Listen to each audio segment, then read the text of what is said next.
Hello and welcome to UAT Time within the United Countries Special by First Ukraine. You can find us on the frequencies available on our website, firstua.com. I'm Sergey Velichanskiy. And I am Olivier. UAT Time is dedicated to bring Ukraine and Europe closer to each other by introducing the real Ukraine to the rest of the world. Nobody really knows how Ukraine got its fertile, rich soil known as Black Earth. Only a few other spots on Earth have been blessed with this type of soil. But Ukraine hasn't been so lucky in recent years in taking advantages of this natural endowment. Can we improve the situation, or are we able to let others help us by investments of money, technologies and management? Our guest today is Jean-Jacques Herve, the counselor to the board in agricultural matters of PGSC Crédit Agricole Bank. Welcome, welcome. Welcome. Thank you. Thank you for stopping by for a cup of tea. In the not long ago, actually, in terms of eternity, it's not long, but in the late 80s, it took Ukraine about 3 weeks to gather its harvest. But in recent years, it has taken twice as long. And spoilage, combined with the use of outdated machinery, cuts the harvest by from 10 to 20%. This was pretty much the information given in Kyiv Post, in the magazine. You are the expert, and you've been in Ukraine for how many years? 10 years. 10 years. So what is your feel in general? Then we'll get to some details, but really in general, what do you feel this sector with 33% of world's best soil in Ukraine, what do you feel? My first thing I may say when you spoke of this blessing that Ukraine has received from God is the impression of French farmers when they visited Ukraine. I remember that was probably more than 10 years ago, but the president of a large French cooperative, he dreamed. He saw these rectangular fields with fences, no fences, only trees to protect the soil from erosion, with good soil, with water, with minerals, with everything. He dreamed that he could sit down in that place.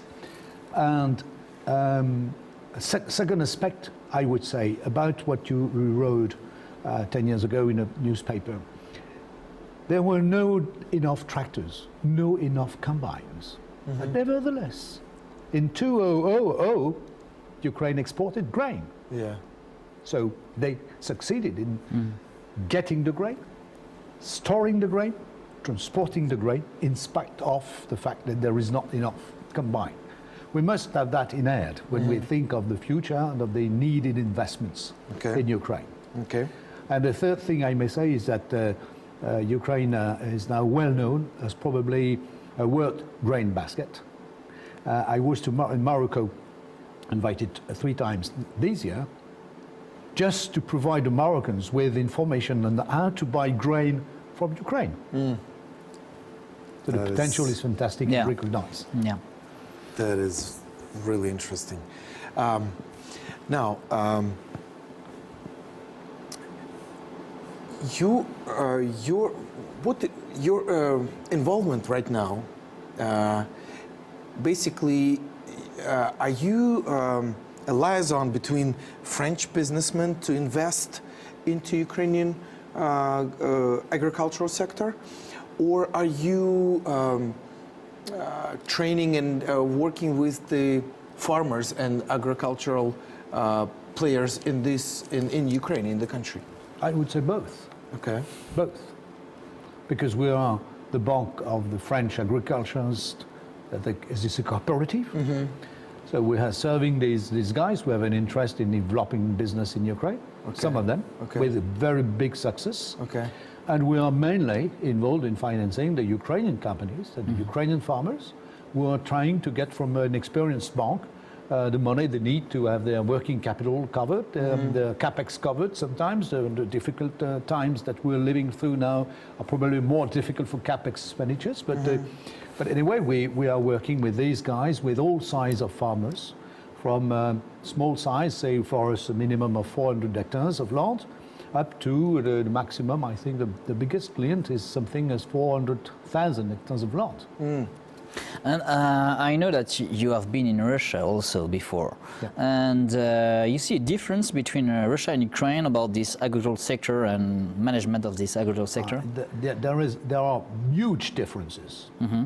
They have the same fantastic edaphic conditions, soil and climate.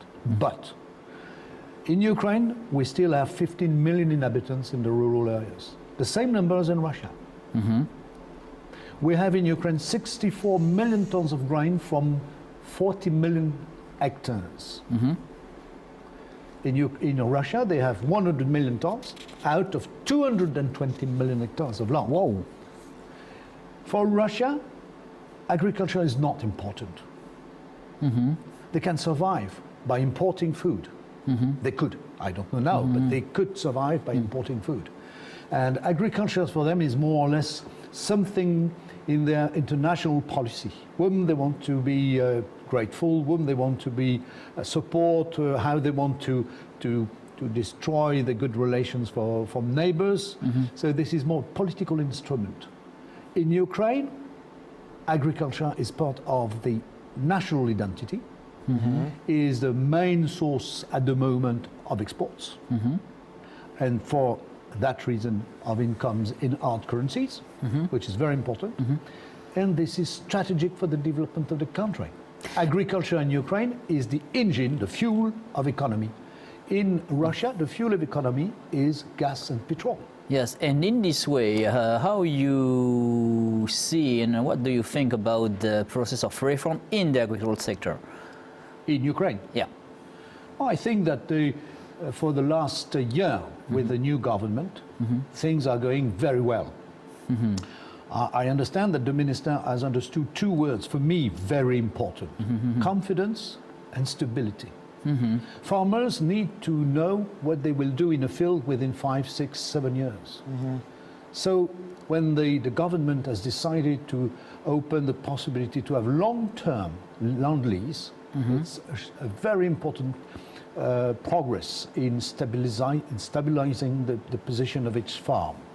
And confidence is when you have not any reason to fear inspections of that, inspection of that, control and so on. And the simplification of administrative operations is very important to improve confidence. But in agricultural sector, the corruption is not very efficient and not a lot. No? There was huge. There was very huge. Well, I corruption. would think, yes, because You know, because so much land. selling grains. Yeah, The country is producing twice more than its own consumption, which is also a difference with Russia. Russia is producing 80% of what they need.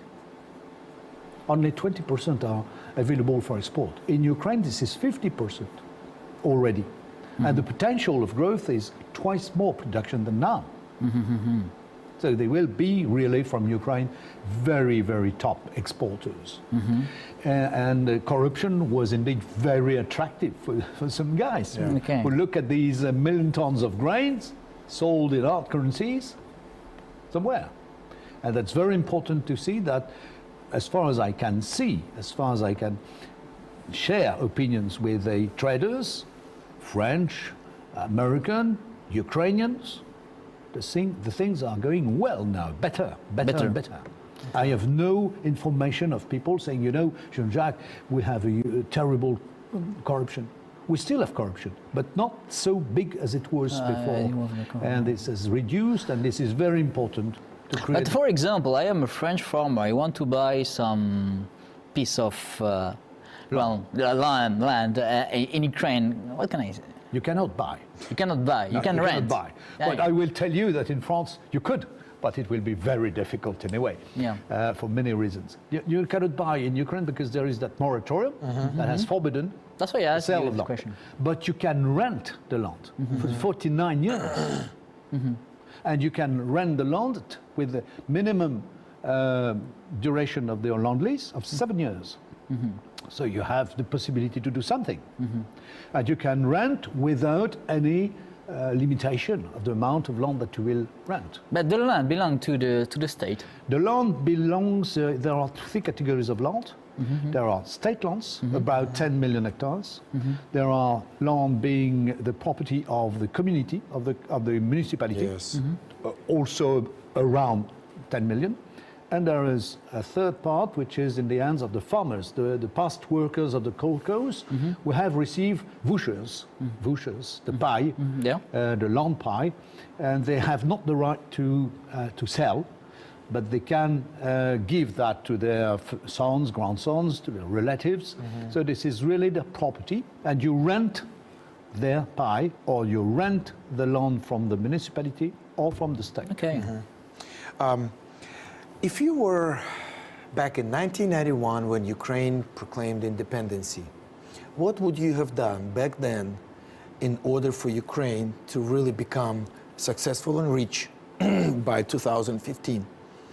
Because of, again, of the blessing of the soil, it's surprising to me that we are not, where we, I suppose, supposed to be, in the terms of, riches and prosperity of the country. There is the wording of a very famous French philosopher who says, what I could have done is exactly the question that we should never ask, because we did the best. And probably in Ukraine they did what they could. The question for me is not that way. Okay. I would just remark that when I arrived there as an advisor to the government, Ukraine was hardly able to export 8 million tons of grain a year. Last year, 35. I do not know one country in the world who has been able to have such a growth in so limited period of time. So that means that perhaps the beginning was slow, but anyway, that's the biological process. It's always that way.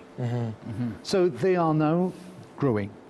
Okay, but again, do you think the liberation process, or what I'm trying to say, the creation of the comfortable conditions for each individual farmer to do their work as they develop the land, whatever they have, and be able to plan for a long term?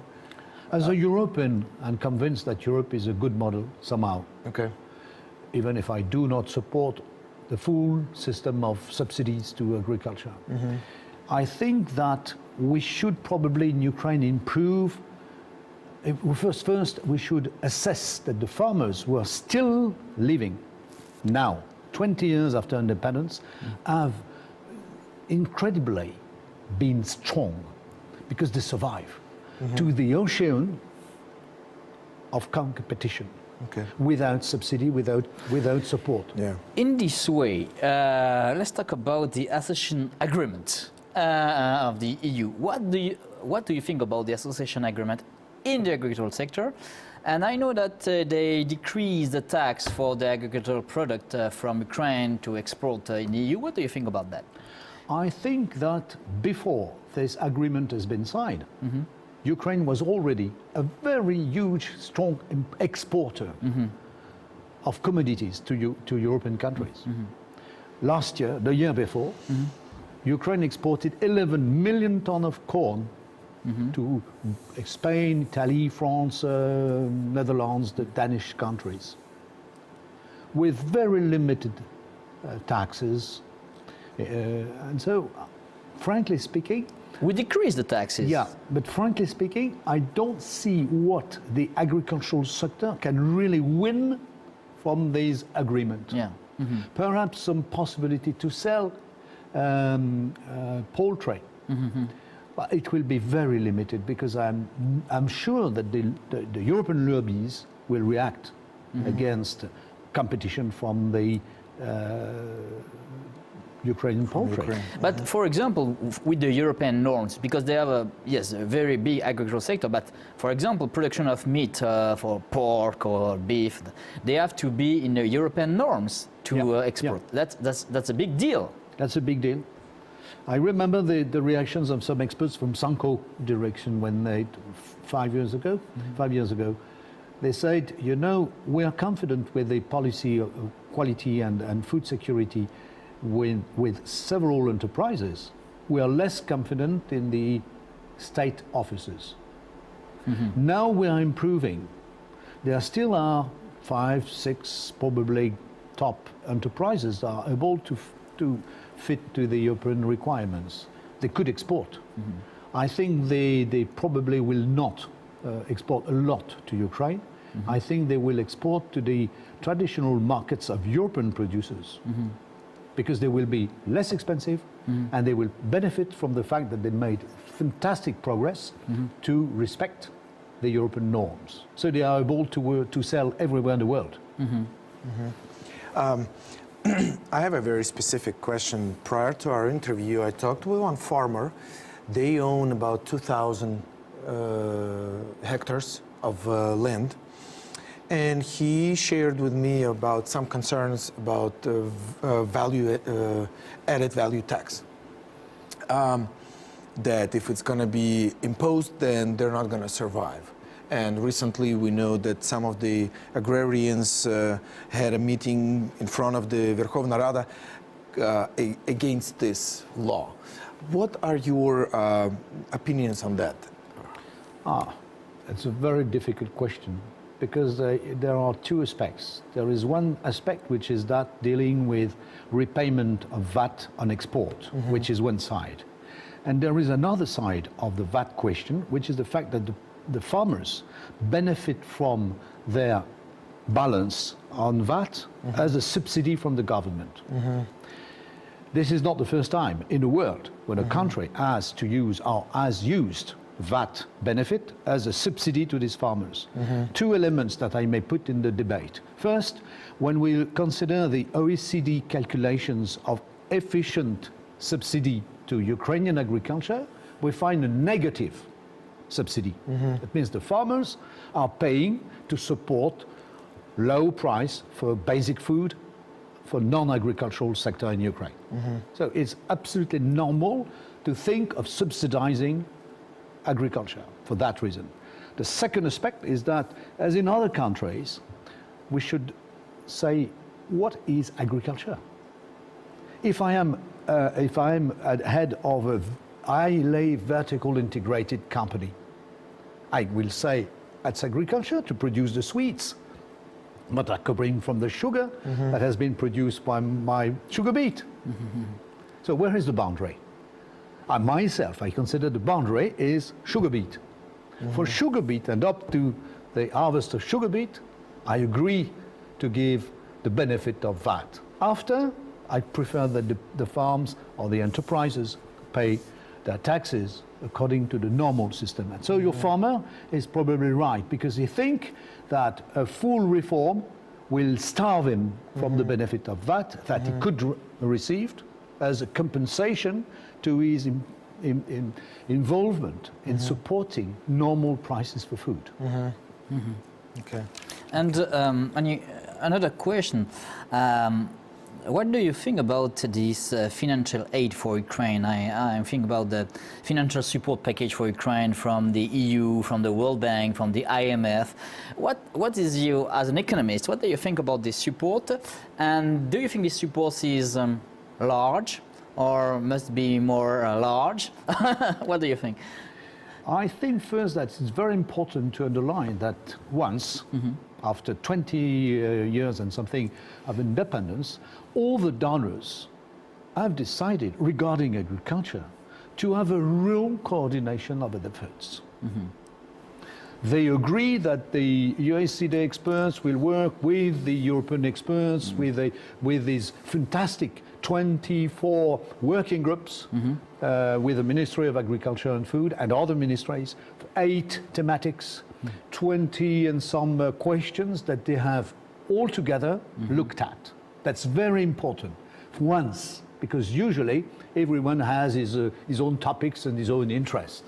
And second, I think that it's necessary to have support indeed, but rather limited. Because I think Mao Zedong was true when he said, first think of yourself and help yourself before waiting for the help from the others.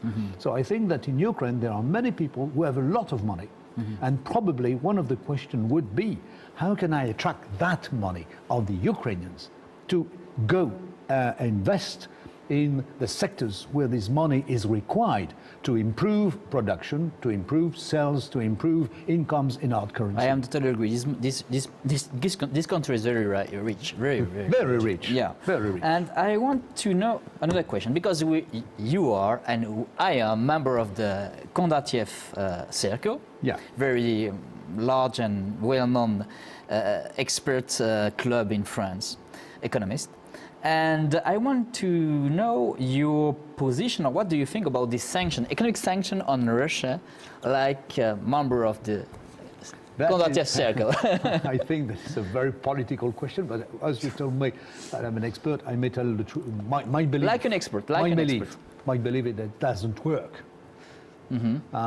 It's absolutely evident that these sanctions, perhaps they are on the political side. I have no competence to discuss these topics, but I think that regarding agriculture and food, it doesn't work. I do not feel comfortable myself when I noticed that in Russia, for instance, they are starving from some products because of these sanctions. Because after the sanctions, there were sanctions from Russia against the exports of food. We need to feed the people. I think, first of all, we need to feed the people. Are these sanctions efficient? Very difficult question. Yeah. Are the sanctions responsible for the fact that after Minsk II, we have a better situation? I cannot say that. Yeah. I'm not able to judge, really. I'm thinking that mostly farmers and food production is something which deals with nature and which is somehow connected to a sort of wisdom, connected to nature and natural resources, and not to sanctions. And the experience of sanctions in agriculture has always been terrible in humanity, mankind, I think. Yeah, but that was a political question. Well, let's have maybe one more question, because time is flying again. And how easy it is for you to plan ahead with the unstable currency exchange rate, as we talk about, helping farmers to renovate their equipment and, rent equipment or leasing equipment to them.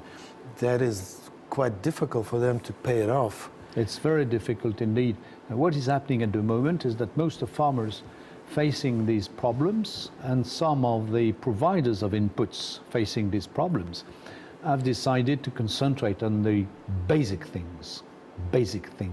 Seeds, crop protection, and we will see in the future what we can do with investment. One thing positive we may observe is that in spite of the very negative positions of most of experts on the lack of equipment, people have always been able to harvest. You can harvest wheat without a harvester. If you have people, if you have something to harvest hay, you will harvest your grain with straw. Then you will go in a building where it was supposed to be a building for the cows. But you have already eaten the cows, so the building is free. You're talking about so you have the grain century? inside, and you have time to make as before. Straw on one side, grain on the other, and there is grain to sell. So I think that the people there are very experienced with starving from money, with starving from equipment, with starving from fuel, starving from fertilizers. And we're discussing at the moment, because there is a large industry in Ukraine, which is the fertilizer industry, which is in the hands of 2-3 guys, no more. We may expect that they will block their factory. The people are thinking of that. We are thinking with them. What we will do if there were a lack of fertilizers. So I think that in this country, in that country, in Ukraine, who has so many times suffered from authorities, from invasions and so on, there is a huge history to resist. Yeah, I am agree with that. Well, thank you. Thank you. Thank you for Actually, I want to even add, thank you for loving Ukraine. you know, because it wouldn't be easy really to do what you do and to help as much as you do without the love, without, you know, feeling something, you know, for this country, for this land, for these people. And that's what makes, you know, your eyes, you know, sparkle and be excited and full of energy. That's good. Thank you very much. Thank you very much. Thank you very much. It was United Country UA Tea Time by First Ukraine. Our guest was Jean-Jacques Herve, the counselor to the board in agricultural matters of PJSC Crédit Agricole Bank. Olivier, Vedrine and Sergey Velichanskiy were working for you in the studio. Stay with us and we will show to you the real Ukraine. Thank you for being with us. Have a good day and see you soon.